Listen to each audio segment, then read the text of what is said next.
Talking about standing up and sitting down, some months back, I think it's last year now, in fact, now that I think of it, I got asked to speak to the Lieutenants and Captains section of the National Guard Association of America, which is a huge organization.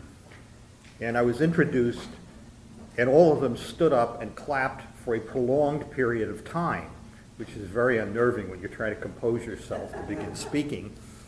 And then I gave my speech, and these young people are very impressive, and the questions were great, and I finished, and they all stood up again and clapped for a prolonged period of time. That's the kind of reception I like to get.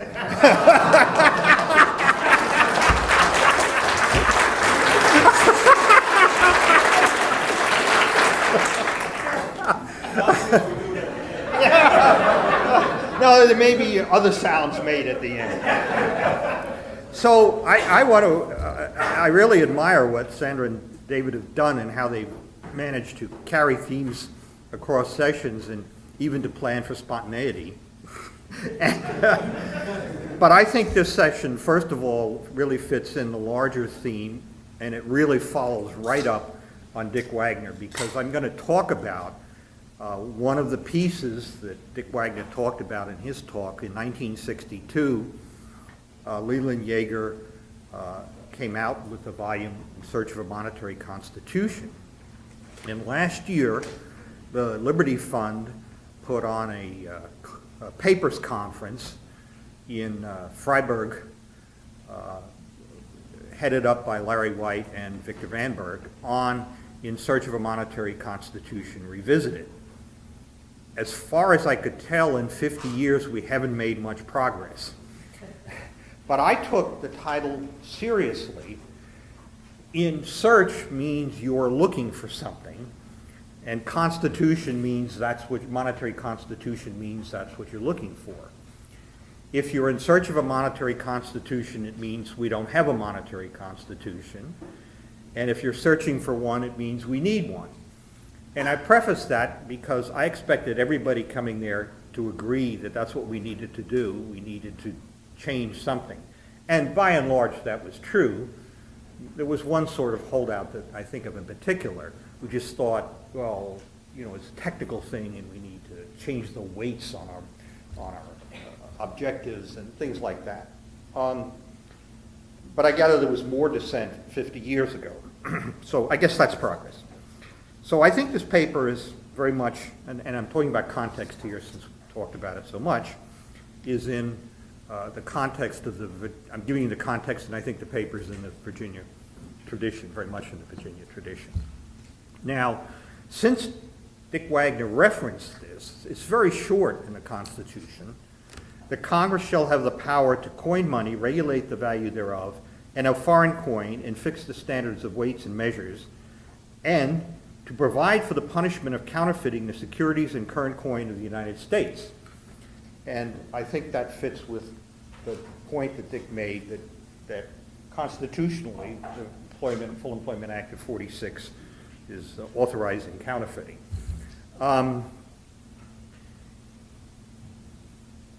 Okay, what I'm going to do is I'm going to try to go through my paper. Sometimes I'll read it, sometimes I'll just look down and paraphrase it. And let me just set the stage of what the paper's about, and then if you want to ask questions, we'll do this in the workshop format.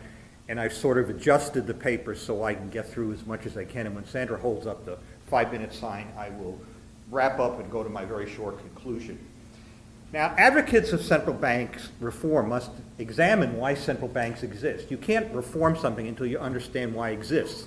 I think that's a constitutional point. There are reasons that things exist.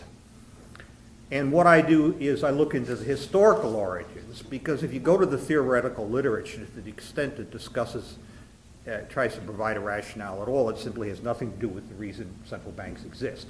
And I can't go through all of the history of all of the central banks, or even all of the history of the central banks that I have in here, but I will go through some of it.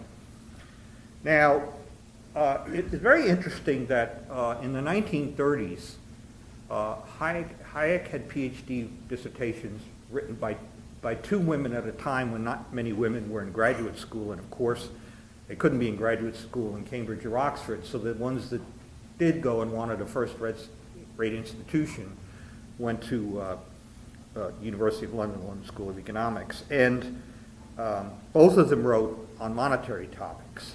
Margaret Grice Hutchison wrote on the School of Salamanca's monetary theory, and then Vera Smith wrote on the rationale of central banks. And this is an extract from Vera Smith's, what was her dissertation and became published as a book. The superiority of central banking over the alternative became a dogma which never again came up for discussion and was accepted without question or comment in all the later foundations of central banks. Now, she wrote this dissertation in the 30s. And certainly the state of affairs has not got better since. And I would begin by making a basic point. Central banking is suspect because it violates the general economic principle that presumptively favors competitive markets for producing goods and services. In general economic theory, monopoly is bad, and an affirmative case must be made for it, like patents. When it comes to central banking, most economists no longer make the case for central banking. If they do, their reasoning would not pass muster in other areas. Dogma rules now even more than in her time. Now, to his credit, Milton Friedman, in making the case for monopoly banking, examines, feels he has to provide a rationale. And this was done in a program for monetary stability in 1960. So it came out around the same time as In Search of a Monetary Constitution. But I don't think Milton Friedman had an essay in the original Jaeger volume. He did. Okay. All right. He noted that control over monetary, well, I'll just paraphrase. He says, look, this is not prima facie correct. We've got to explain why we need it. Now, he had an argument, and it was for a gold standard, that producers of money would want to economize on it, and hence they would want to issue paper over coin in order to, in a sense, leverage the reserves that they had. And this would lead to a competitive devaluation and to complete loss of, money. The price level would, in principle, go to infinity. Now, he said this was a natural monopoly, but actually it's a lemon model, but that's secondary to my point. So he argued that banks would overissue. Now, so he said, since the enforcement of contracts is a basic function of a liberal state, we now have a conflict between allowing competitive issue of money and enforcing contracts, because he viewed that if banks overissue and the currency depreciates, a violation of contract. Now, by the way, that would be nice if we simply thought about that argument for the current system. What the Fed is doing is violating contract, but it's not the Constitution. But this was Milton's argument. So we have a conflict, we have to pick one, and so he picks enforcement of contract, and the only way to do that is to have a central bank. I think it's the classic case against free banking. It's very succinct, it's very clear. He states his premises very clearly, and it's, I call, the liberal case for a central bank, and I think that Friedman's argument among classical liberals held for a long time. All right, now it was one of his students in the 1970s, Benjamin Klein, who really showed that this argument is fallacious, taken on its own terms. That there really is no competition in Milton's model of competitive note issue because there's no brand. In other words, people don't compete on brands and say my money's better quality than your money. They don't expend resources to make their money more stable. And so Benjamin Klein wrote this as a dissertation under Friedman, which he accepted. Now, what Friedman never came to agree with, and I don't agree with, is that you can actually run a competitive monetary system on a fiat standard. Klein thought you could. Friedman didn't think you could, and I don't think you can. But his critique of Friedman, I think, stands. Remember, Friedman was critiquing commodity-based system and saying would overissue. Now, so, and by the way, the competitive issuance of money didn't end up that way anyway. So-called free banking. Okay, so that's not a good rationale for a central bank. Then another, I would say the fallback number 2 defense of central banks is the need to have a lender of last resort. And people often cite Walter Bagehot's Lombard Street, the 19th century book on the art of central banking. And as many of you know, Bagehot was the first editor of The Economist magazine. He was really an economic journalist, but a keen observer of his times, especially of money and financial affairs. And what he wrote in Lombard Street was really his observation, A, on how central banking did work, and B, on how it should work. But what people miss many people miss in citing Bagehot on the lender of last resort is he didn't say it was a good thing that central banks were lender of last resort. He said it was a necessary thing because if you have a central bank, all reserves will centralize in the central bank, and it then becomes incumbent upon them to lend in times of liquidity crisis because no one else has reserves anymore, or they have minimized their reserves for simply normal fluctuations in the demand for money and credit. So Bagehot said it would have been better if the central bank had never been created, but if it is created, if it exists, he didn't think you could undo it. And he didn't give a very sophisticated argument, but he had an argument. And so he said what we have to make a central bank do is mimic a free banking system. And he was perfectly familiar with free banking because it had existed in both England and Scotland and was only ended in, right around the time of Bagehot published Lombard Street.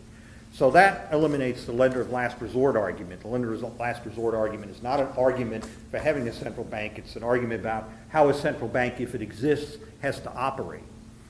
So let's look at the history of the Bank of England. And to anticipate what I'm going to say is the Bank of England was not founded, nor were most other central banks, indeed hardly any other central bank, were not founded for reasons of monetary policy.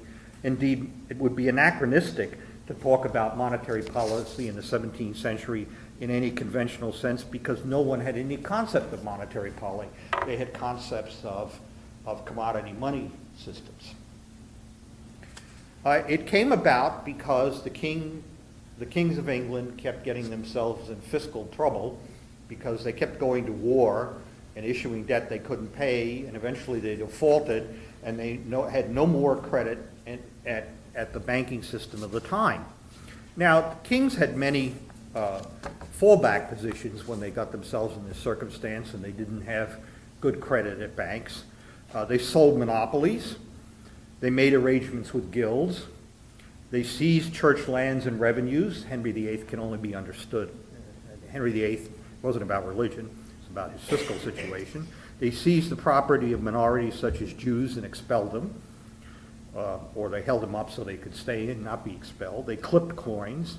And they were all temporary expedients in times of fiscal stringency. In England, the problem of the king was twofold.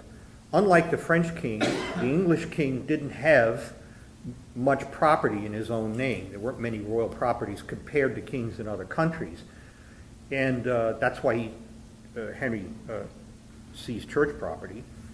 And then he faced the fact that Parliament became supreme. Later kings faced parliamentary supremacy. And he had to go to Parliament to collect taxes. And then later in France, the same thing happened to the French king. Different fact pattern. So the Bank of England was created as a fiscal expedient, and I have sort of details in here, and it was William III, and simply what he did, and it was simple, and it was 1694, and it was part of the Tonnage Act. It was just a section of a larger act, and they created this corporation, the governor and company of the Bank of England, and they said, you can issue £1,200,000 of notes, which was a princely sum, a kingly sum at that time, and you immediately lend it to the crown. Now, there's no question why the Bank of England was created. And in successive periods of time that the king wanted to borrow more money and the Bank of England wanted to expand, they would renew the charter and enlarge the note issue, and each time they enlarged the note issue, They typically gave it more powers, and also they enlarged the amount of note issued in the loans. One of the first renewal in 1697 was very important because it gave the Bank of England the privilege, at that time it was a privilege, especially for a bank, of limited liability, which gave it immense competitive advantage relative to all other banks, which had to be, all other English banks, which had to be partnerships. For those of you familiar with Larry White's work, English law with respect to English banks was different than Scottish law with respect to Scottish banks. So Bank of England, as I say, was born in fiscal iniquity, a corporation endowed with privileges like so many before it, non-banking corporations, for the sole purpose of financing the king's extravagances. I count war as a king's extravagance, but it served no other grand public purpose and certainly no monetary role. It acquired a monetary role over time because of the accumulation of privileges that eventually made it a quasi-monopolist, and in London a monopolist of note issue. London was already emerging as the finance center of England, but locating the Bank of England there further centralized it. So it became very important in the Napoleonic Wars, to finance the Napoleonic Wars in the early 19th century, and in late 18th, early 19th, and in fact, at the outset of the Napoleonic Wars, the Bank of England the government almost bankrupted the Bank of England because it's surging borrowing demand and loss of gold reserve, specie reserve by the Bank of England. And so that's when the suspension came in, and that's when Henry Thornton in 1803 wrote Paper Credit, because no one had ever experienced in a quasi-modern financial system managing paper credit. And Thornton's theory of paper credit is one of the great monetary works in the history of economics. It's far more sophisticated than Lombard Street. Okay, so he wrote Paper Credit. Now, after the Napoleonic Wars, I'm giving you thumbnail history, obviously. After the Napoleonic Wars, Britain implemented a series of mutually reinforcing benign policies. With the Coinage Act of 1816, the Resumption Act of 1819, it effectively adopted the gold standard. With the repeal of the Corn Laws in 1846, which may be equally important in terms of Britain's long-run economic growth, it began the process of adopting free trade. It also adopted fiscal rectitude. Even though it ran an empire, it didn't run chronic deficits. You can't run chronic deficits with a gold standard. I know there's some literature out there that, a lot of people say that prosperity took off beginning with the Industrial Revolution in England. Well, first off, the Industrial Revolution began in Scotland 50 years before it began in England. But apparently real per capita income only really began to increase with the adoption of free trade. So you had a kind of Ricardian Malthusian process. The Industrial Revolution helped the population to grow, but the real takeoff in real per capita income was free trade in the mid-19th century. So again, just to reiterate, the Bank of England was not called, So at this point now, by the mid-19th century, really just wants to get over the Napoleonic Wars, say 1830, 1820s on, no longer had to finance the government. The wars, the battles that England fought in the 19th century weren't major drains on the fiscal situation. The Crimean War was, but it was, by this time, London had developed so much as a financial center that it could lend to the government. It not only lent to the British government, it lent to the Russian government that Britain was at war with. And this aroused a bit of controversy in Parliament, and some bankers were called, that's not in my paper, some bankers were called to explain this. And they said, where do you want the Russians to go? Paris? The idea that a country was at war when war was going on was still, it's an illiberal concept. The government was at war. Commerce went on. Now, I go through some other central banks, and they fit the British case, the English case. The United States is more complicated. It definitely was not the case that the Fed was founded to deal with the fiscal crisis.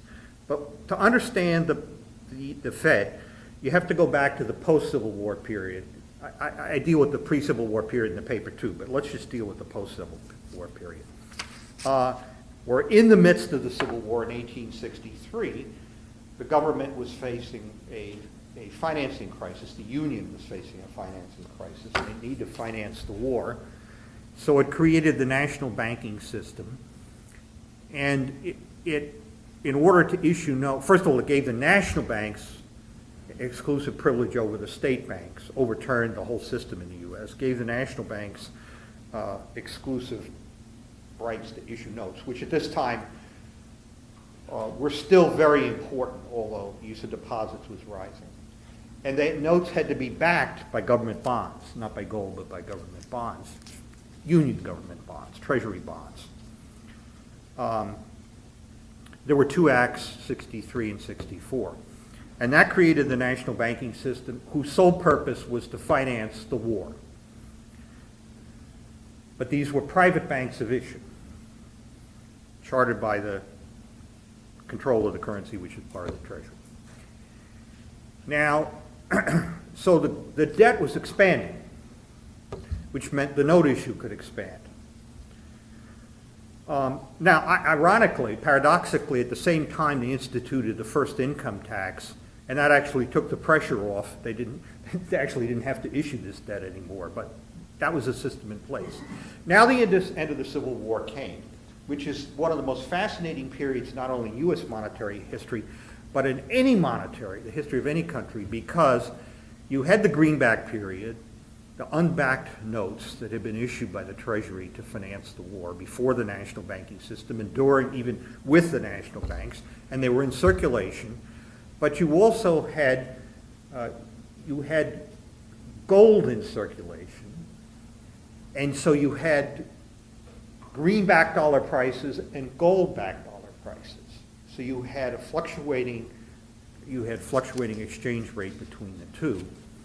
And then in 1873, I believe it was 73, Congress decided definitively they were going back on the gold standard at the pre-war parity, which meant you had to have a great deflation. Now there was a recession in this period, but people confused the recession with the deflation. The recession was nowhere near as severe as the deflation. And markets believed the United States, it had credibility, and so the greenback price started to approach the gold dollar price, and in 1879 it was resumption. However, at the same time, the Treasury embarked on a campaign to reduce the national debt, much as Britain embarked on a campaign after the Napoleonic Wars to reduce the debt that it had issued for the Napoleonic Wars. Now recall the financing scheme, what the national banking system was constructed to do. It was constructed to expand note issue to meet the demands of a government that was issuing new debt. But the government wasn't issuing a new debt, the government was retiring debt. Meanwhile, the U.S. economy was growing at the fastest rate it had grown in its history. So you had expanding output. For most of this period, flat gold production and declining note issue, or flat note issue. And so there was a chronic shortage of notes, and then any time there was a crisis, there was an acute shortage of notes, which represented lendable funds. That's how you lent, or still you lent a lot in notes, and if people needed spendable money, they needed notes. So the system was inherently flawed from the beginning. And when you read about the 19th century and all the panics in there, which, I'll get to this in a second. Okay, you read about the 19th century and all the panics in there. The wonder isn't that there were periodic panics. The wonder is the system worked at all. The English didn't have any nearly the number of panics And they didn't have a bank run after the 1860s because they had a much better system. By the end of the 19th century, everybody knew what it took to fix the national banking system. You simply had to make something other than treasury debt collateral for note issues. And there were schemes to make asset-backed currencies, commercial loans backing the note issue. And I can go into the politics of why, and it was politics. Well, by the Panic of 1907, there was sort of a coalescing of opinion that something had to be done. And there was the National Monetary Commission, and there were all sorts of machinations. And what I want to emphasize is the Fed was a political decision not to fix the national banking system, but to create a central bank, not for monetary purposes, because it had no monetary role.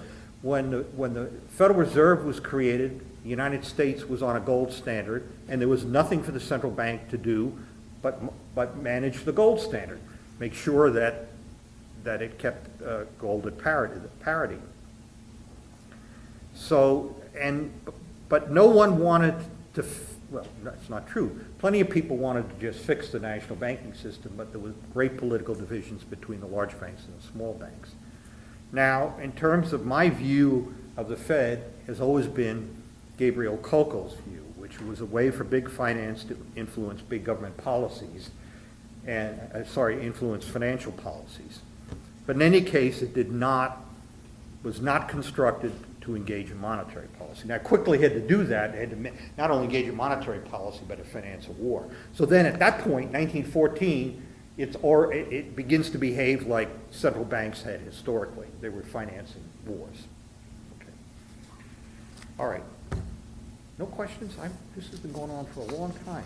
Barclay. One point sort of been implicit, maybe you brought out, really, a lot of these central banks start out really being very private. I mean, the Bank of England was not nationalized until 1945. The Fed is still, in some technical sense, privately owned by the national bank. So obviously, very, very heavily. What about, was this, so that, I think the first one was the Swedish central bank. You also had the Dutch central bank.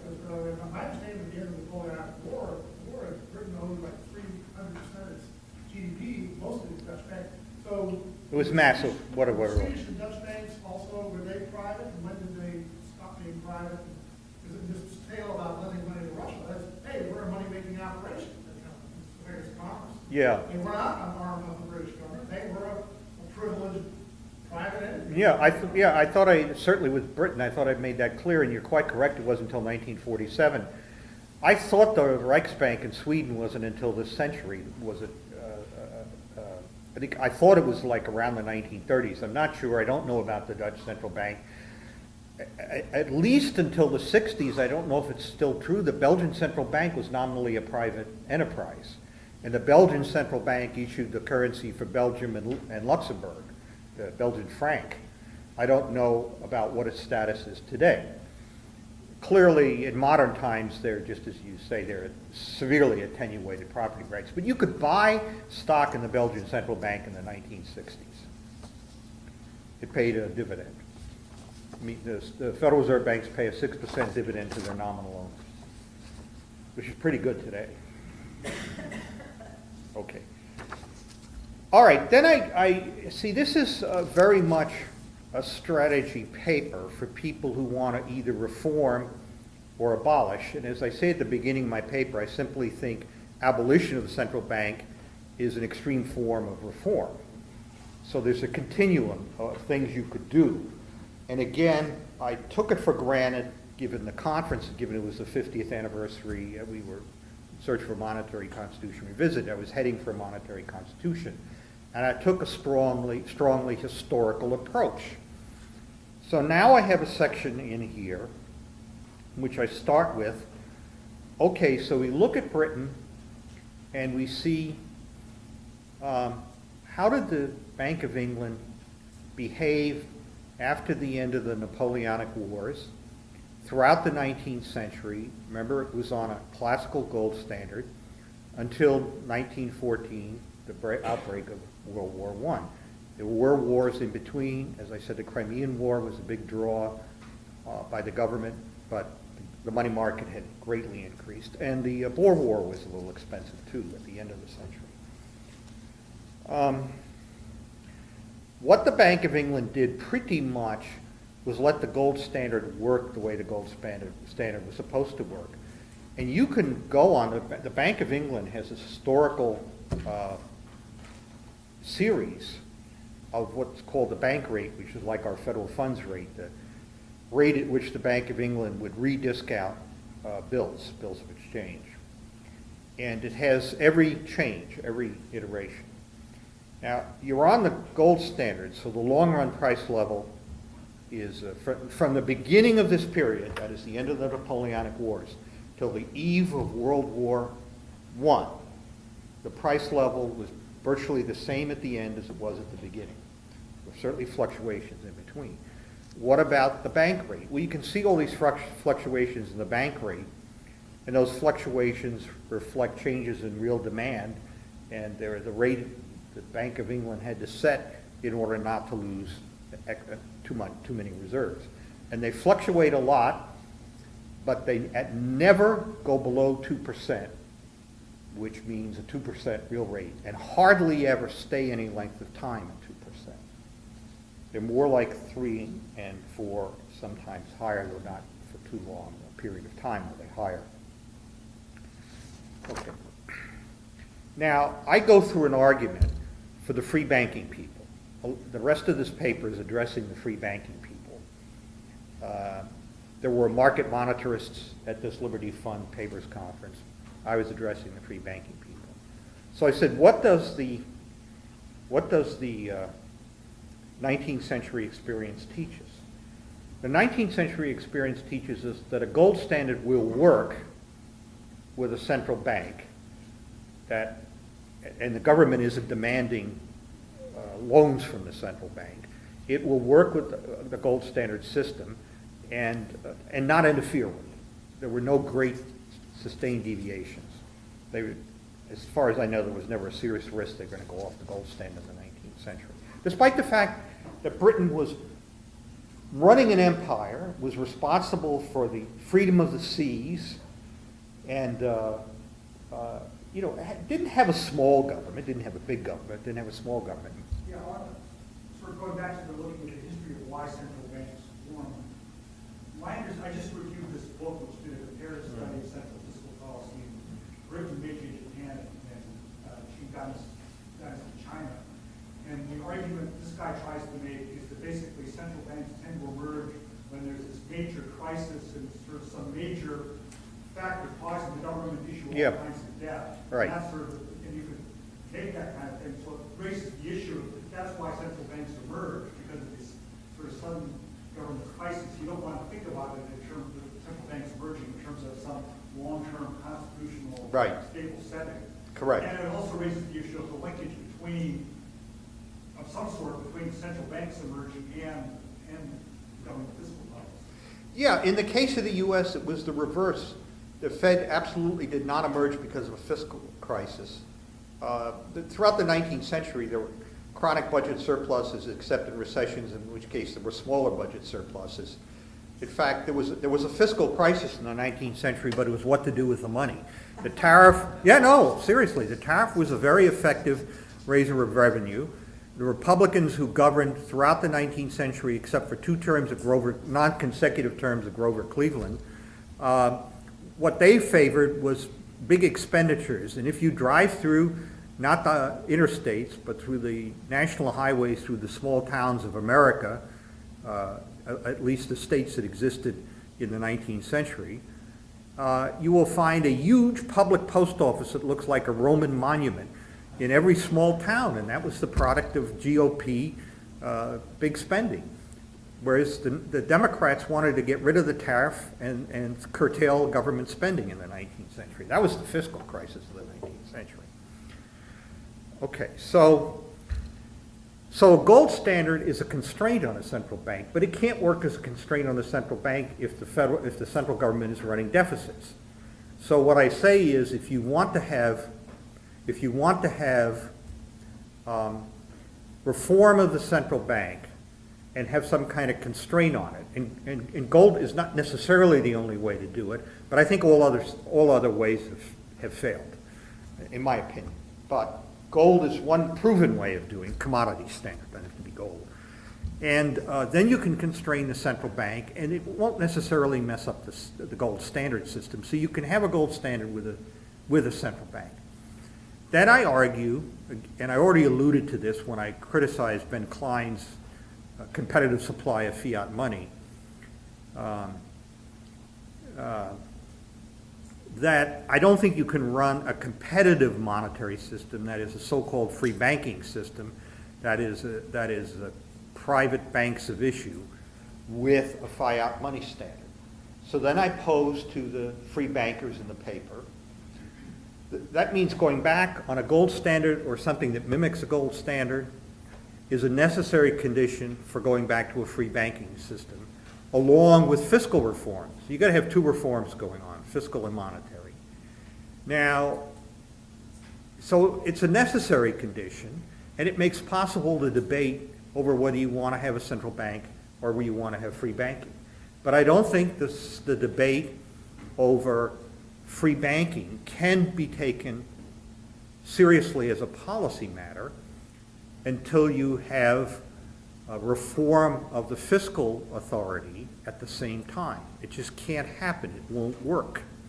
You would bankrupt free banks if you had a government running $100 trillion deficits.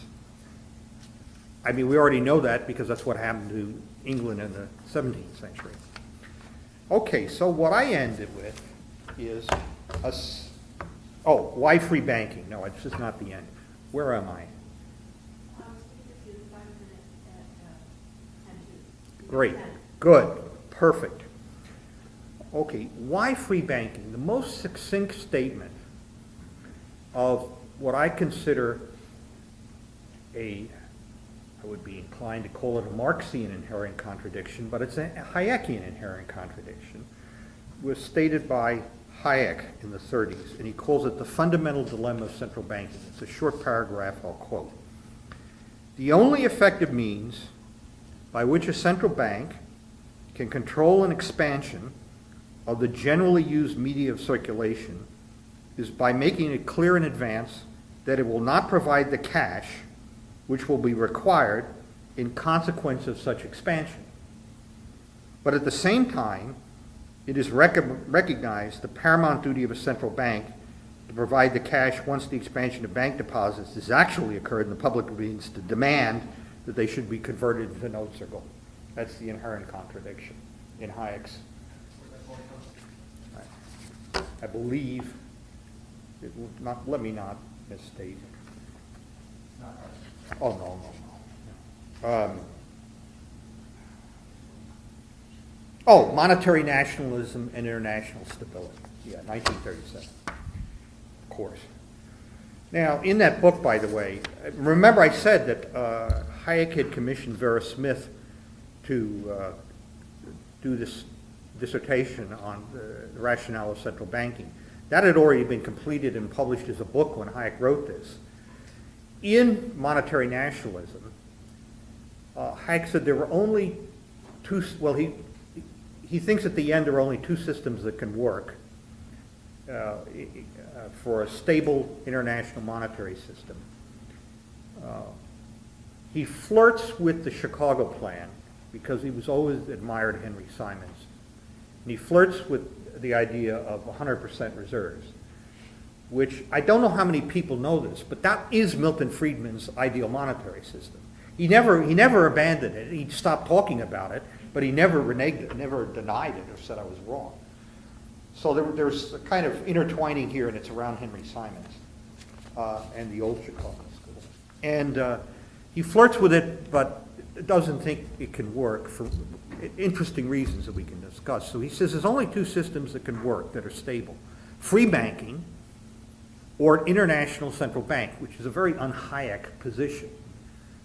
And I think he thinks free banking wasn't politically possible. Well, I think international central banking isn't politically possible. So we're left with two politically impossible outcomes. The thing that doesn't work for the reason Hayek just explained, is this inherent dilemma. Okay, now I address the free bankers and I tell them that their best argument against central banking is simply that if you have a commodity standard, you don't need a central bank. It's redundant. And so then I want to conclude. Question? And then I'm going to give my conclusion. And I'm going to finish early. Okay. So there's a lot of moving parts in the history of banking and central banking. And a lot of it's institutional. And it's one of the reasons that it's difficult to explain this to undergraduates. David Colliner. I have suggested that the rise of central banks is associated with the rise of the nation state as we knew it. And to your point, historically, central banks arose in the crisis of wartime finance. Now, wars are still expensive, but most governments no longer fight major wars except for the United States. The modern reason for central banks is to finance an unfinanceable welfare state. And I cite Buchanan and Wagner on this one. And then I talk a little bit. Oh, what I end with, I think I'll end with this. I end with an assessment of modern independent central banks offered by Milton Friedman 50 years ago. This was obviously not free to choose. So somebody's going to ask me this. Oh, Capitalism and Freedom, yes. Last year was not only the 50th anniversary of In Search of a Monetary Constitution, but of Capitalism and Freedom. Here's Friedman's quote, and I think it stood the test of 50 years. And he's talking about the history of the Fed. It may be that these mistakes were excusable on the basis of the knowledge to men at the time, but I happen to think not. But that is really beside the point. Any system which gives so much power and so much discretion to a few men that mistakes, excusable or not, can have such far-reaching effects is a bad system. It is a bad system to believers in freedom, not just because it gives a few men such power with no effective check by the body politic. That is the key political argument against an independent central bank. But it is even a bad system to those who set security higher than freedom. Mistakes, excusable or not, cannot be avoided in a system which disperses responsibility, yet gives a few men great power.